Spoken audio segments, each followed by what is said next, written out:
I was only sleeping 2 hours a night, and that was like so severe that I got hospitalised and sent to a sleep clinic.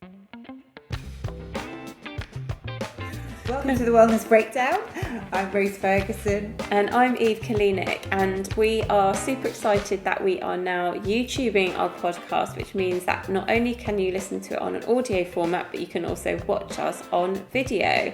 The podcast basically works with Rose and I setting challenges for each other based on specific wellness trends and fads that we know a lot of you guys are interested in, and that's kind of how the podcast came about, right? If you have anything that you would like us to look into or investigate further, any new fads or crazy stuff you're trying, then let us know, because we love to hear from you. And don't forget to subscribe so you don't miss an episode. Hello and welcome to the Wellness Breakdown, and this is the final episode in Series 4. What a season we've had, from ultra-processed foods, calorie counting, not forgetting your liver flush, Eve, not one of your favourites. No, it wasn't. Although actually I think the ultra-processed foods really was the worst there. But yeah, we've dug into a variety of trends this season, and our final one definitely won't disappoint. I love this one because it's an area that affects us all, and our guest in particular. I really think that this could have a massive impact on her, and I really hope it does. So for this challenge, we wanted to explore how aligning our circadian rhythms can help us with our sleep. And we also bring in a fantastic expert on this to help our guest along the way. Sadie Frost, you will know as an actor, producer, fashion designer. She's a very, very close friend of mine, and I know she really struggles with her sleep. And that is why we thought that she would be really good for this challenge. And so we're very glad she's going to join us. Yeah, so have a listen in to when we set her the challenge. Sadie Frost, welcome to the Wellness Breakdown podcast. And so thank you so much for agreeing to take part in this challenge. You've been a friend of mine for, 3 decades now.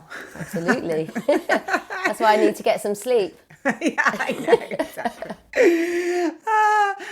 So what have you been up to? How's life? How's everything? Life's pretty good. It's been very transitional. There's been a lot of things going on. I've been directing a documentary, and I've moved house. There's been a lot of change, but life is very good.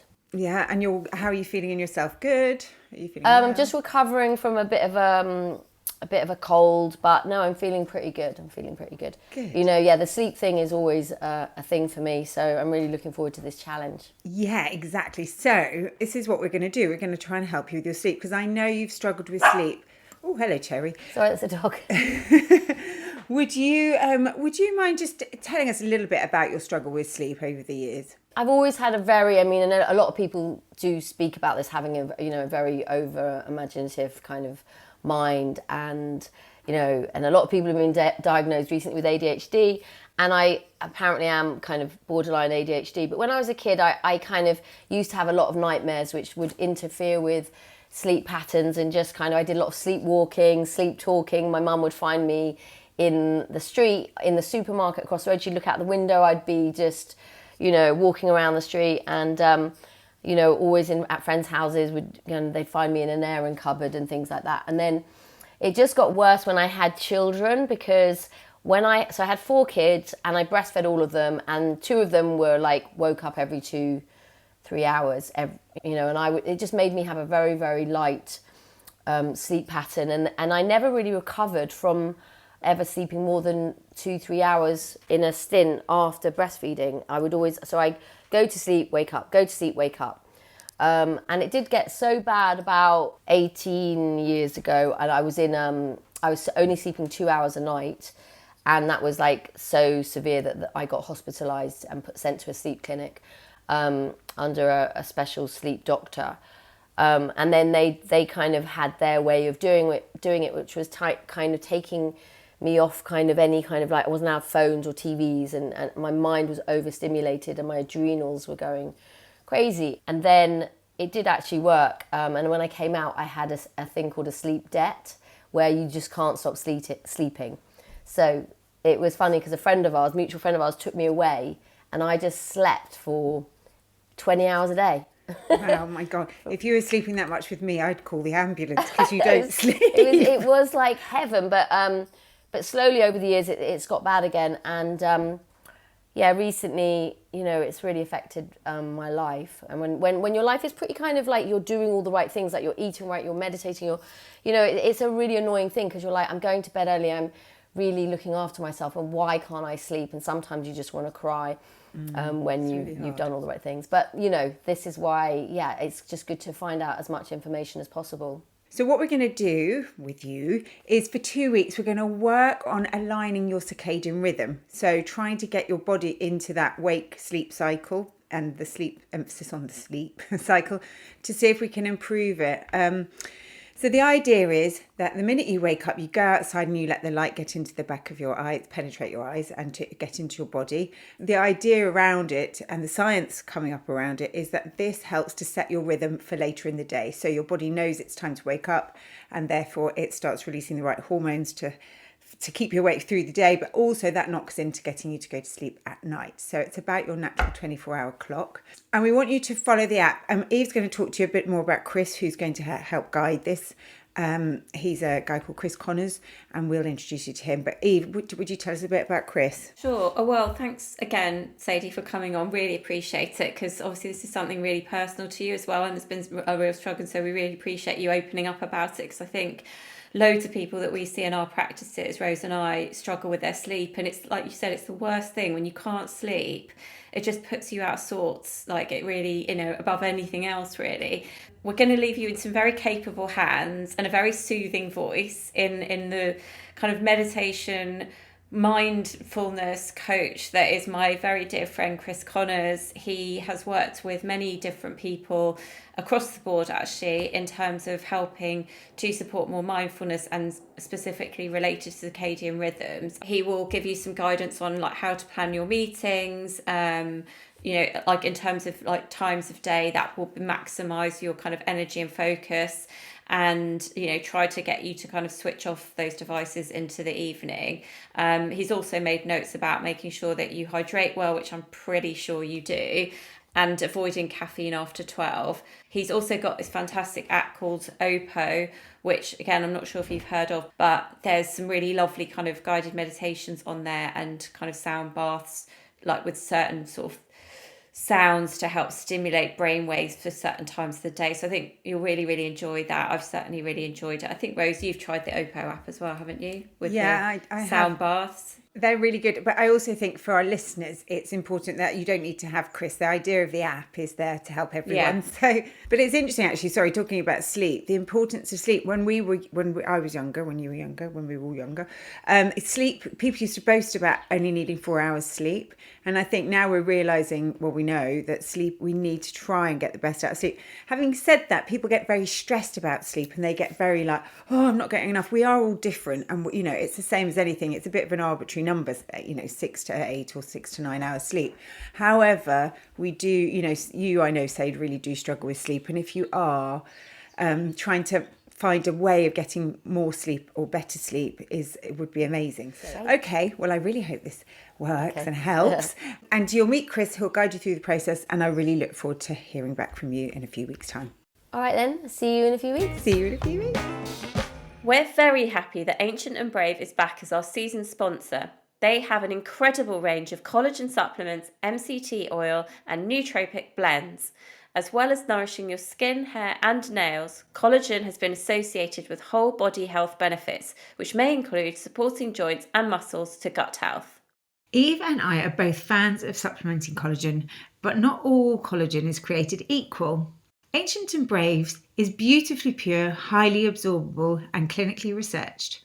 Also, very easy to take as part of your everyday ritual, as it's also odourless and tasteless. Perfect added to your morning coffee or daily cacao. Consistency is key when taking supplements, and to get you started, Ancient and Brave is offering 20% off your first 3 orders when you subscribe with the code WELLNESS20. Ancient and Brave are passionate about sustainability. They are a B Corp and a member of the powerful global initiative 1% for the Planet. So 1% of all sales go towards environmental causes that protect the planet. So buying their products means you're supporting the planet too. So while Sadie is getting on with her challenge, we thought we'd get Chris on to have a bit of a chat to us about how he set the challenge and generally his work around circadian rhythms. So, the wonderful Chris Connors, welcome to the Wellness Breakdown. Thank you for having me. It's a real pleasure to be here. Oh, it's such a pleasure to have you on the podcast. And you and I go back quite a long way now. I mean, it's been like over of 10, 15 years and through various different parts of our journey. I've known you for a long time. It's so nice to have you on the pod. I mean, especially about this, because Eve and I obviously know about circadian rhythm, but it's really great to speak to someone who has studied this and can explain to people listening about the circadian rhythm. And so would you do that for us, Chris? Will you sum it up for us? I mean, it's sort of a very simple premise that, of course, our body has a 24-hour clock, and it actually is guided by that 24-hour clock, and all of us actually have that in our system. And you'll tend to know that when you align with it, you feel well, and when you disrupt it, you don't.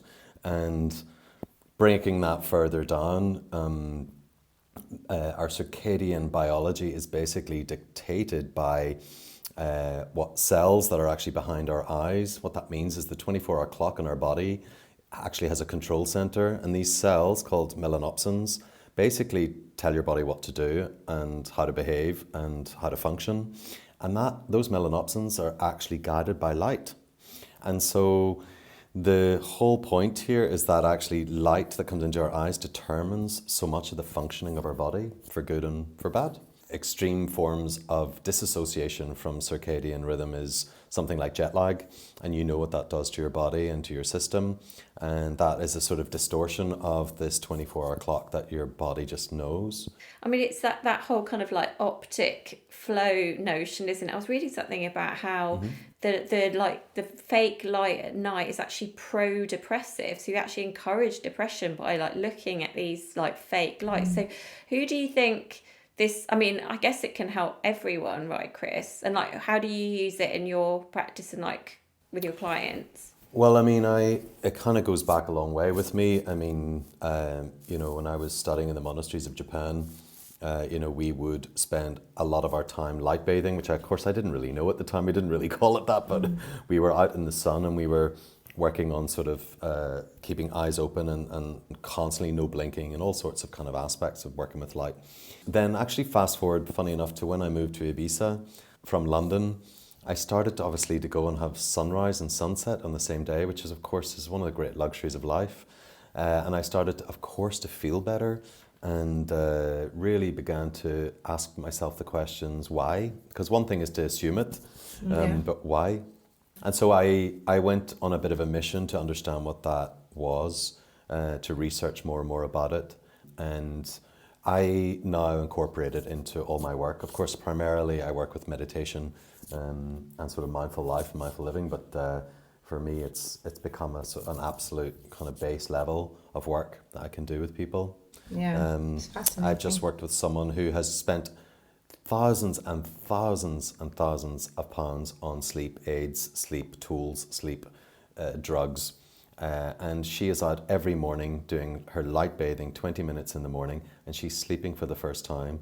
And if I could send you the recording of what she said to me, it really is incredible that it's that simple.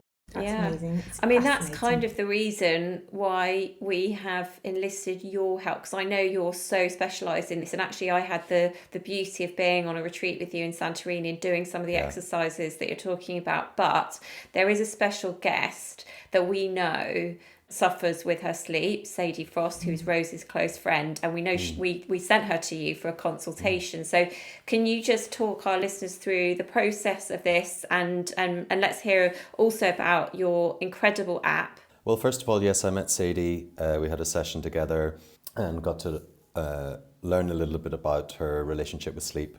And within that, the first thing that always happens in a process is there's sort of an unlearning in a way, to sort of say, hey, go out and, spend time in light. It seems so obviously easy.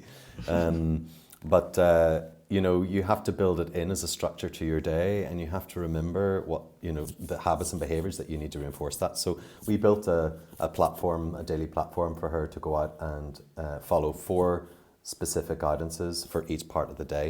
Waking up, getting light first thing in the morning, you know, is one of the most important ways to set your circadian clock.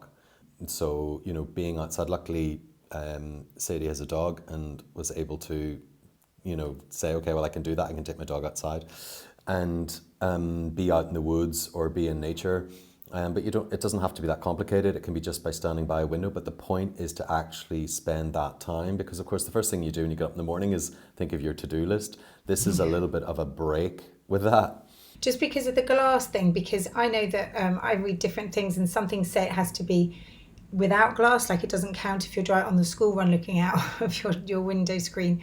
And so what do you think about that? Can it be through glass, or do you have to be outside? I mean, on a sort of detail, from what I know and have researched through glass, the idea is to really take longer time. You would double the time, simply because there's intervention in the light frequencies that come through.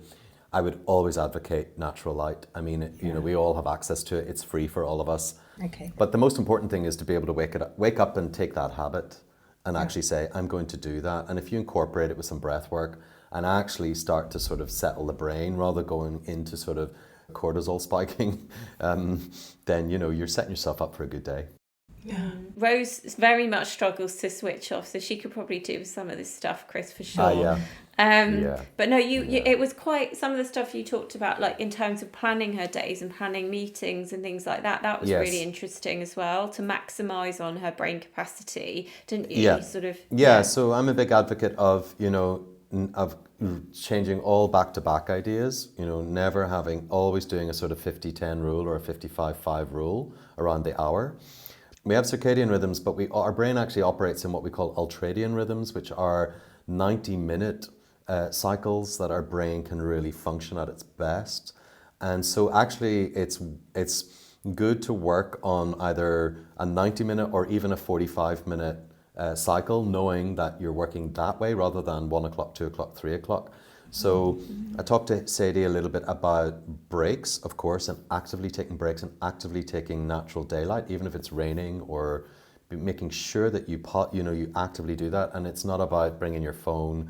It's about unfocusing so that the brain has a capacity to start finding itself again. You know, if you're all day using certain parts of your brain, for sure, it's a bit like overusing your arm to lift weights. You're just going to start getting burnt areas in your body. It's the same. So I'm an advocate of actually doing less, really, when it comes to it. Doing less and enjoying doing less. What's his name? Is it Tim Ferriss, the 4-hour work week or something like that? I'm probably like butchering that now, but yeah, that's his kind of whole premise, is like basically be more efficient. And you did mention things like just in the kind of program about hydrating more and the caffeine thing. I mean, that's a big thing that I know Rose and I definitely deal with. It's like when you tell people to drink less coffee, they immediately want to hate you. But I know.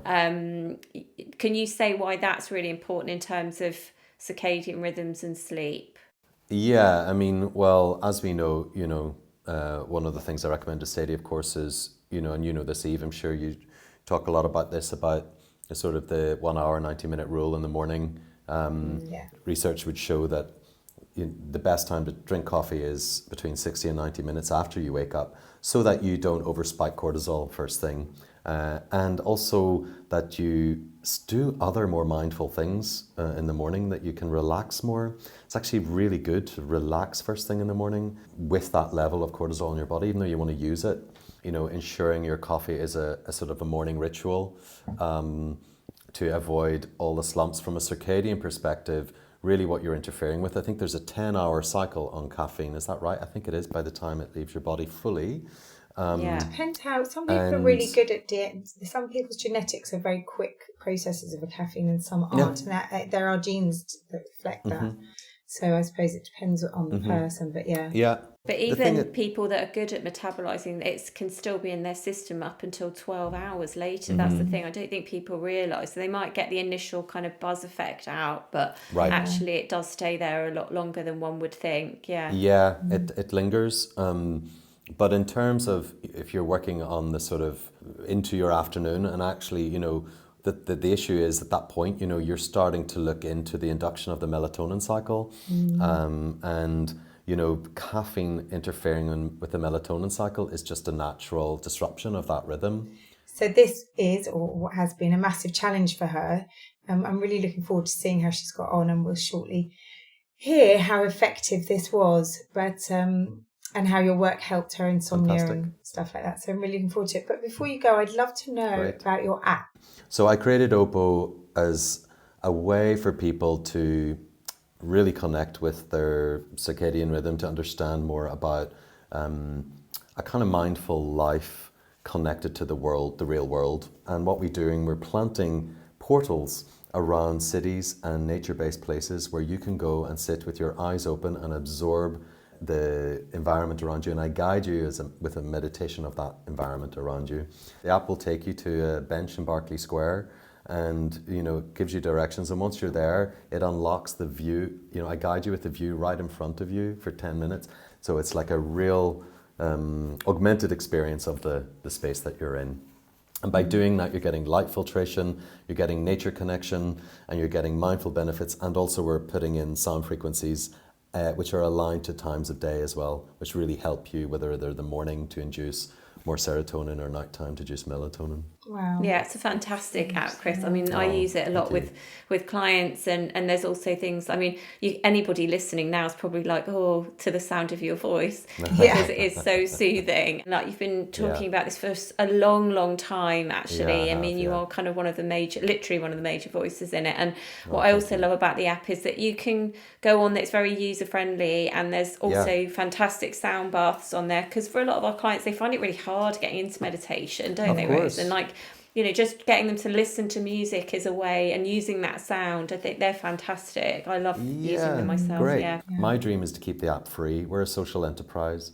My dream is that partners that we have can help fund the app to keep it free for people, so that they get the opportunity to do all of this lovely, luxurious things that we talk about, because I truly believe our wellness is a human right, not a luxury. Yeah. Oh, well, that's such a lovely note to end on with you. I mean, we could have you on here for like hours and hours, but I know you've got to dash. But thank you so much for your time and being part of the episode. No, seriously, it's such a gift. Catching up with you guys again. Yeah. Thank you so much. And let's see how Sadie gets on. I'm sure it will be very helpful for her too.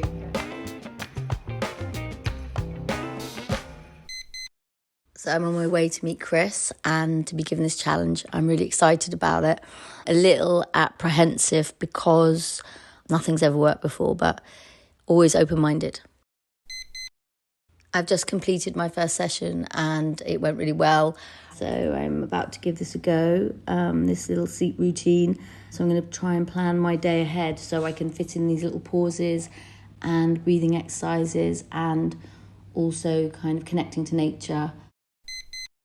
It was so good to go out first thing in the morning with my little dog and to kind of focus and align myself and connect with what was going on outside and kind of look at the light, whereas a lot of the time I'll just kind of stay in bed and read and do yoga and hibernate, but to go out and kind of embrace nature first thing. Trying not to drink so much caffeine. Though I only have 1 cup of coffee a day, I do drink tea till around 4 or 5, so slowing down on the caffeine. Sometimes it's really difficult and can be frustrating because sleep should be the easiest thing, and something so minor can make you feel out of balance. So I do have to be careful what I listen to just before bed. So I'm going to be careful to play anything new, i.e. Chris's meditations, sleep, wind downs. I think I'll stick to my own in this situation. Welcome back to the podcast, Sade. I'm really hoping for good news. How did it go? Yeah, I mean, It was amazing to meet Chris. There's something so calming about him. He turned up in the middle of me directing my Twiggy doc, and he kind of came and we found a little room. So it was, the thing is, what I've realised is sometimes the reason why someone can't sleep is, because your schedule or your life is very manic. We did have the meeting when my life was incredibly manic. I was juggling a million different things. So I don't know, I think maybe in hindsight, it would be good to kind of do a challenge like this. And, when you had when you really could kind of take the whole thing on board, because anything extra was just very difficult to do. But I did do them, and I did really appreciate them and get something from them. I wake up when it's dark, so that's the problem. If you wake up when it's dark, I guess you're awake a few hours before it gets light and you're not getting into the rhythm. Yeah. So you're already kind of out of sync with it. So I guess now it's getting to be summer, and when I was in India it was easier because or when I'm abroad, because there's sunlight in the morning and you can look up at the sky and go for a walk. But, I can't go for a walk at I wake up at 4:30 or 5, I can't go for a walk or go outside that early. But, I kind of did a bit of it when I could, and I started just resetting my brain to think differently. So I think it's about planting seeds and baby steps. So he broke it up very, very simply. So, I did my meditation in the morning. I did the walking around outside with my dog to it's about kind of embracing, I guess, the sky and light and all that stuff. So as much as I could, I tried to do that. And then it's the pauses in the day where for me, it was on an email, very detailed, very, very clearly, to listen to certain things throughout the day. So there's a morning rise, later on in the day there's a reflection and different moments to pause and just slow things down. And they're only some of them 4 minutes. But I think I definitely feel like my brain chemistry has slightly changed. I've definitely slept better. Wow. That's great. But you're not going to have miracles when your life is chaotic, because the reason this is like this is because it is chaotic. So, but I think, we've got a bank holiday weekend now, so I'm going to carry on, and I've planted the seeds and I'm understanding it, and I'm beginning to oh, sorry, the dog again. Shush, Cherry. Okay. Um, Cherry's always welcome. So I might get her in it. Listen to her growling. Look She at the needs size some of the dog. circadian rhythm. She on the other hand is a really good sleeper. So she and she does help me sleep because I just have to rub her little paw. I guess it's feeling nurtured and safe and being in alignment to nature and understanding these rhythms and these kind of cycles that the body goes through. He's got an amazing voice, Chris. He has, yeah.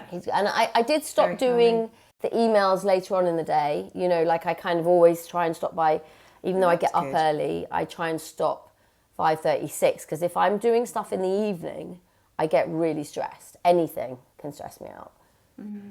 That's quite good, because that's a hard one to break, and I know that, because it's just, you just think, I'll just clear the decks, and then you're clearing the decks till 8-9 o'clock at night, and then you're literally in bed doing stuff. I mean, we did this in another podcast when I failed miserably at trying to get off screens and trying just to do that unwinding down, but it is very effective if you can do it. It sounds as though you've done quite micro changes, in a way, because it's not so kind of far removed from what you've done in the past. Like you mentioned before, that you're a regular practicer of meditation, but even those small things like the exposure of light or giving yourself those kind of pockets of recovery in the day, it's amazing how even those small, what seem like quite small things done consistently. And I think that's another thing that you definitely highlighted there. It's it's not going to be something that's, a pill, really. It's not a silver bullet or a panacea for anything. But if you do that regularly, it's about kind of finding that rhythm. And I think it's all about rhythms, and our lifestyles just push us so far off what is our normal kind of circadian rhythm, or, rhythms in our body generally. So that sounded like you kind of shifted those things in a really positive way. 100%, and I would definitely recommend it to other people. I think you've probably got the worst person to kind of to guinea pig on. So if it's worked a bit for me, then I'm sure. I've had a few friends asking me about it, and definitely want to pass on the information. I love also his The fact that he gives you, you know, these sound baths and places to go, so you can kind of, it's an experience. So because I think what we're doing in life is, yes, I'm meditating, yes, we're doing nice things and sound baths and healing, but what we need to do is build up more rituals and more experiences in our life that actually give us kind of wholesome, meaningful kind of time in ourselves. Because if you're not kind of embracing life and you're just experiencing life, then I don't think you really get that much from it. And I think that's why, you know, watching, I mean, it sounds so cliche, but watching a sunset is so powerful. You know, when you're younger, you're like, yeah, it's a sunset. But those things are so simple and they happen every day. But if you actually sit and do it, or you look at the stars. And I thought one really interesting thing, because it's something that I think is, that Chris said, that I think is really important. And I think it's like making your home, kind of supporting your home for your needs and doing the little things that really make you feel special in it. And I'm very kind of sensory. Like, I think it's really important, like things like smell. And, you know, I live in the countryside, so at the moment it's so important for me to light a fire and candles and things like that, and incense. Like, it's all very ritualistic. And Chris talks about that. He says, like, you know, if you're like, you know, to get that kind of light from candles and fires, you're basically creating, is it your body makes more, I get confused, is it melatonin? So that's why, you know, by doing that, like, sometimes you go around someone's house and they've just got lights on. I feel really sometimes not comfortable, but I get a completely different feeling if I go around someone's house and they have got candles and they've lit a fire and they've got incense, and it just changes the whole atmosphere, and that makes you feel really calm, and then that helps you, I think, definitely sleep better. The blue light, the lights, the synthetic lights that we have, those are very stimulating. So actually at night, having those blue lights on will really interfere with your rhythm, because your brain's going, well, this is daytime, it's time to wake up. So actually that's really interesting that he said that, because that makes so much sense, to just have the blue light down in the evening so that your body starts thinking about and starts preparing you for sleep. I loved so when I was looking at the notes that he had made for you, you know, the 3-2-1 rule, I thought that was really nice, because these little rules help. So it was 3 hours before sleep avoiding food, 2 hours before sleep avoiding work, and 1 hour before sleep avoiding screens. Yeah. And I think that's a really nice rule, because actually the thing about eating just before you go to bed is that your body you might fall asleep, but your body's working hard to digest food, so it's not so restful. Did you find that easy, that like 3-2-1 rule? I definitely stuck to it as much as I could. You know, as I said, my schedule was a bit crazy, so I was running around and, you know, eating in weird, you know, when I could, and weird times. But the last few days, I've really been able to, since I stopped working, I've had 4 days off work, and I was working kind of 18-hour days before, nearly, you know, it was long hours. I think I'm definitely able to do that more. It'd be lovely to hear, actually. Anyway, I'll try and let the listeners know how you get on now that you've hit, because actually you did hit this challenge, I know, at a very, very, like, even more intense and normal moment. Yeah. You had a really crazy few weeks, and I know the timing might have been, well, maybe it was good. I think it was good, and I think it really kind of makes you look at things. And I think the good thing is I have it all, it's very clear, and I have it all written down now, and I keep referring back to the email with my plan, because to make changes, it doesn't just happen like that. It's like, you know, and yes, I meditate, and yes, I do all these great things, but there's certain things that I have left out. So I think if I keep going back to it, and then slowly, it's like these things become like brushing your teeth. You just do them every day, and you make that time, and you realise that if you make that time, it improves your kind of quality of life. Totally. So definitely worth it. Totally. And also what you mentioned there about you are obviously very sensitive to light, but I don't think a lot of people necessarily think about their eyes and sleep, because actually, ironically, the name, and I think Chris mentioned this to you in the session that you had with him is we have these melanocytes in the eyes, so it actually sounds like melatonin in a way. So it's amazing about how much that light dictates that sleep and melatonin and all these things, and it's all kind of really interlinked. So I don't think it's unusual really for you to say that you feel particularly sensitive to that light, and I think the more we can lean into that and work with the light cycles, the more we're going to support that sleep-wake cycle, because you are by nature quite a morning person, aren't you? I mean, you say you get up really early. Did you find like that you were more like with the program, you were going out more into the daylight once, you know, obviously the sun had risen? Yeah, I think then the clocks have changed, so it's a little bit easier, but you know, it's difficult when you kind of wake up and then it's 3 hours before it gets light, and then you're already kind of like on your way to in the middle of stuff. Did you notice that then you've been sleeping more, or would you say that it's more about less waking up? 'Cause you mentioned that the brain chemistry had slightly changed. So how has that kind of impacted on your sleep? I think it's definitely, I'm definitely not waking up as much. Okay. And I'm definitely sleeping a little bit later. And I don't know, like, yeah, it's probably a combination of this and a few other things. I think the one thing that I found difficult was like listening. I think very sensitive at night before I go to sleep about what I listen to. So the first few times I was listening to some stuff that Chris was doing or saying, and then that could, you know, I have to be so careful what goes into my brain. It's so personal, like that last thing before you go to bed. That's why it's so important before you go to bed, what you watch on telly. Like some people want to watch murder mystery, some people want to watch comedy, some people want to listen to whale sounds or white noise or whatever. You know, for me, it's like, I realise that I can't interfere with that. That's the one area, like I need to be very careful, because that could just trigger off some kind of crazy sleep thinking. But no, I definitely think it's improved, and I definitely am going to continue. I mean, today I feel really good, and got up this morning, did the walk, and will continue to do that, and the pauses. And yeah, thank you. Well, that was a fantastic episode, Rose, and Sadie really threw herself into the challenge, didn't she? She really did, actually, and I think she was a really great person to have, because her sleep has been such a long issue for her. It's been going on for years, and also she's very receptive. She's a super smart woman, and I think that she was really good because she will really do it. You know, she'll take it on board and really give it a genuine go. So that it was really great to hear, and I will keep you posted, everyone, on how she does in the future, because obviously it's been an issue for a long time. It might take a while for it to really sort of get to a point where she feels huge improvements. But I think I definitely think she's going to carry on, which is fantastic.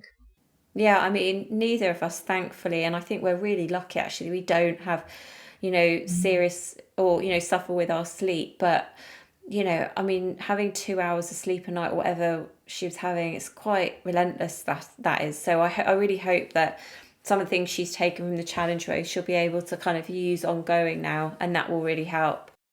Yeah, me too. I'm excited for her, actually. Well, we're almost done, Eve.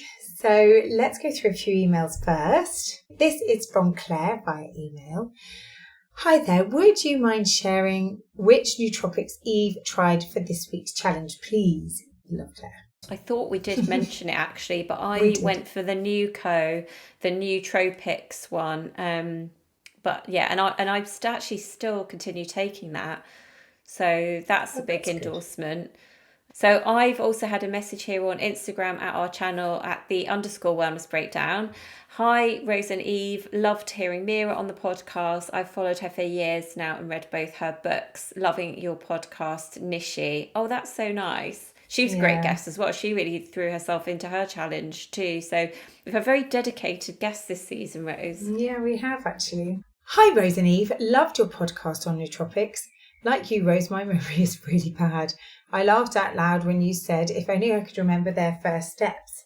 I'm definitely interested in these, but it goes back to knowing what brands to buy. In the health shop, Eve said the ingredients weren't great. I just wouldn't know what I'm looking at. Great podcast, Joe. I think what I meant when I said the ingredients weren't great, it was because I went into like a very well-known chain of health stores in the UK, and just there's a lot of fillers in their supplements generally. So I think that's a big thing to just look out for. If it's got a lot of fillers and bulking agents, then definitely probably want to steer clear of that. And then with things like curcumin, just making sure that you're getting one that's more kind of bioavailable. So if it's a patented one, that's great, or one that actually has black pepper or bioperine in the formula. So those, I guess, would be my two major things to kind of look out for when you're buying the nootropic supplements. I think that's probably what she means. Yeah. I'm surprised we haven't had any more emails about your gran, Rose, and all of that revelation of her getting on her trampet every day. All 6'2" of her. Yeah, that really made me laugh. I love that story. I listened to our podcast when I was in the gym, and I was really laughing because I was listening to that one while I was trying to be really serious and do some weights and things, and I was just giggling about it. Oh dear. Yeah. Well, look, thanks so much to all of you who continue to join us on the podcast. We love getting your messages and your emails, so please keep sending them in, and we will definitely read them into next season 5. Season 5, wow. Yes, you can email us at info@thewellnessbreakdown.co.uk or message us on our Instagram pages. Well, that's it. Another series over. I hope you've enjoyed it as much as we have. I think Sadie was such a great guest to end with. She was absolutely fantastic. I thought she was really open, and Chris, who worked on the challenge with us, he was fantastic as well. And I mean, that man's voice, honestly, it's soothing just in itself, but like so much knowledge. If you're enjoying this podcast, then please do leave nice comments below, and remember to subscribe to the channel. And also remember that our podcast is available in audio form, and we have 3 previous seasons you can listen to with some incredible guests. So we had DJ Fat Tony, we've had Rose's husband, we've got him doing bloody yoga, we've had the radio presenter Joe Good. We've had some really amazing guests. So you can find us on Apple, Spotify, or wherever you get your podcasts. Have a fantastic few weeks, everyone, and we will see you very soon. See you soon.